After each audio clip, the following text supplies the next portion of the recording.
Hi and welcome to another Instrument Choice support video. In this video we'll demonstrate how to set up the Fluke-62-MAX IR Thermometer. Start by installing the batteries. The battery compartment is located on the handle of the unit. Use a screwdriver to open the compartment. Install the included battery and secure the battery cover back into place. Press the green trigger and the device will switch on.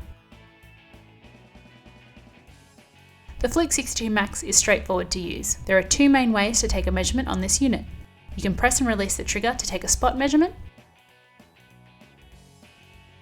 You can take a measurement of a large area by pressing and holding the trigger and moving the thermometer around. When the trigger is depressed, scan is displayed on the LCD, indicating that the unit is taking a measurement. When the trigger is released, hold will display, along with the last recorded reading. So long as the trigger is depressed, the meter is taking a reading.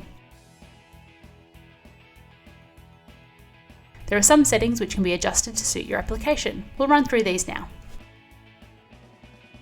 To enter setting mode, press and release the trigger to turn on the LCD, then press the SEL button until light appears on the screen.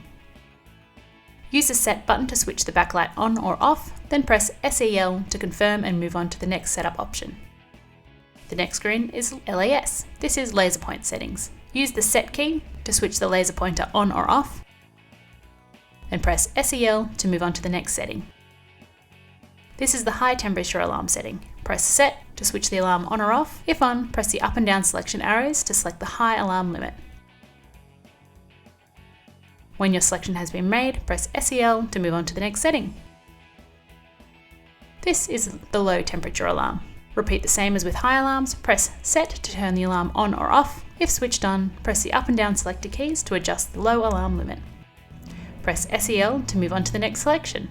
This is Emissivity. The default emissivity for the Fluke-62-MAX is 0.95.